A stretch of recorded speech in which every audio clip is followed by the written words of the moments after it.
And y'all take one mark. Marcella, take two. Lovely, thank you.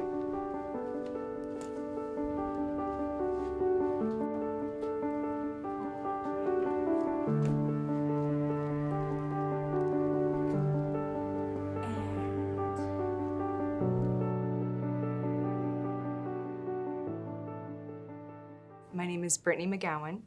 I'm a NAMI ambassador and very passionate about mental health. So I actually sought NAMI just because my challenges, my own personal challenges with mental health, and kind of going through the journey of my own healing really inspired me to want to be on the side of the people who were talking about it and, taking away the stigma. So that was something that was really important to me. What made me lean in with NAMI was the fact that it felt so comfortable. I feel like it was a really welcoming space. I feel like whether you have a clinical diagnosis or not, it's just a safe space for you to share and feel like you can get help, you can get resources. So that was kind of what connected me and helped me lean in.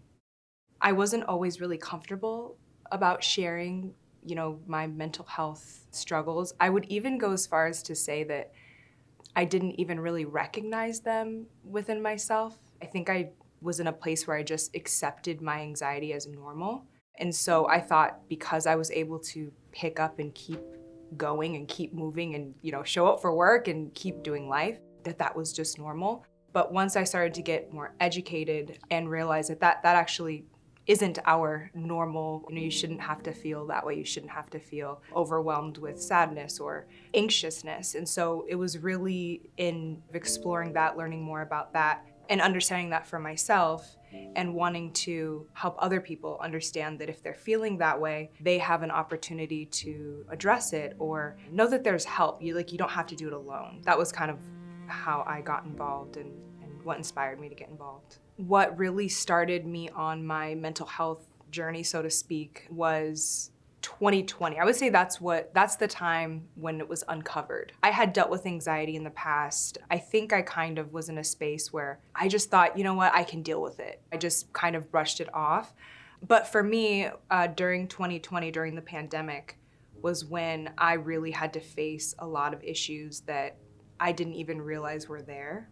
For me, I quarantined alone for most of the time, which kind of made me reflect a lot and look back at my life as a whole. I realized that I was kind of on this trajectory of just what's next, and let's just keep it moving. But having that time, though it was really difficult, gave me the opportunity to reflect and ask questions. It wasn't easy at all. I went online and was like, okay, how do I deal with this? So I was like, I can journal, I can, I kind of went through all the things that made sense that I could grasp just because I felt like, no, I could handle this.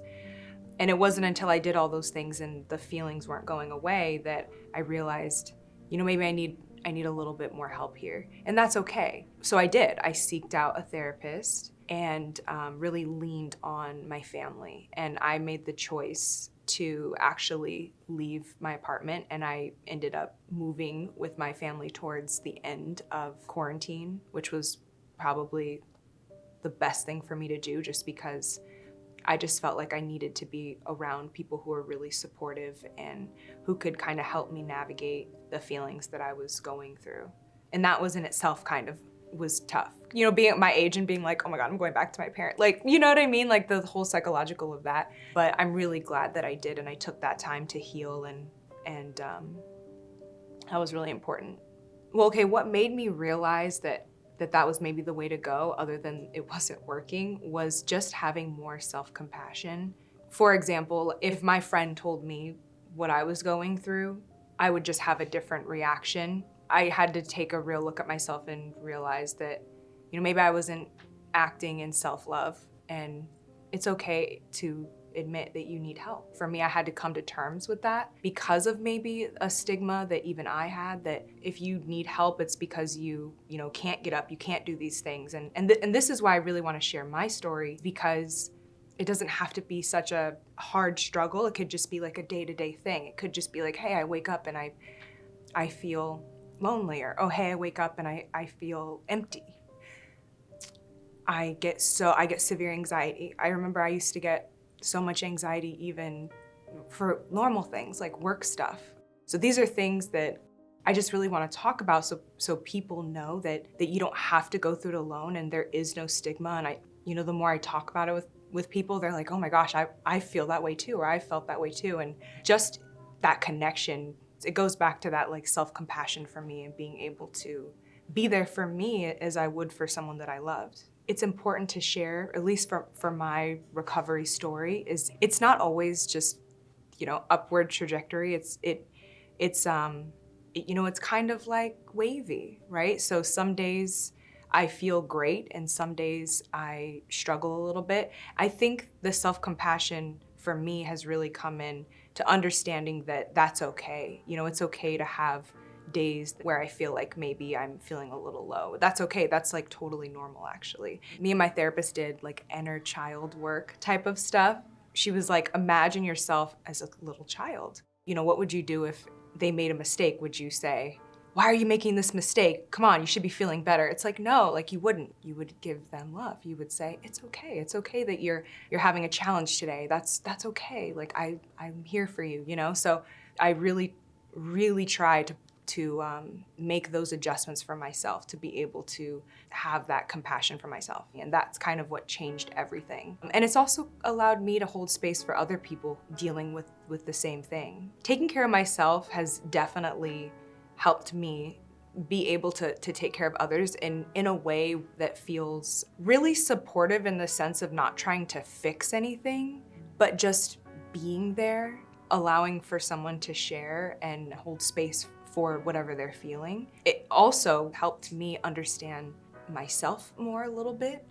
Sometimes when someone shares, you get like ahas and you're like, oh my gosh. It could be something totally unrelated.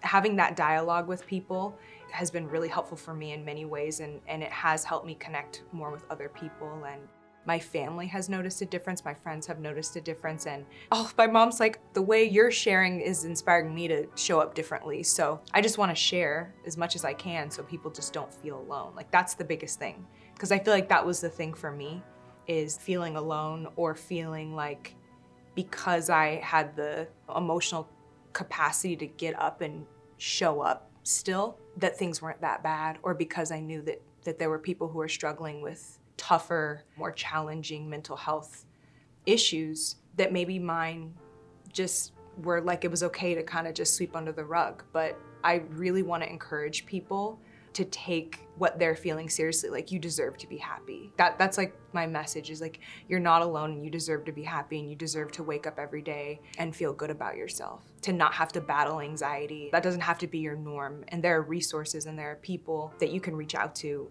and you're worth it. Like, you're worth that investment from yourself. My moments of hope really stemmed from self-love and being able to learn more about, my needs, who I am, how to fill my own cup.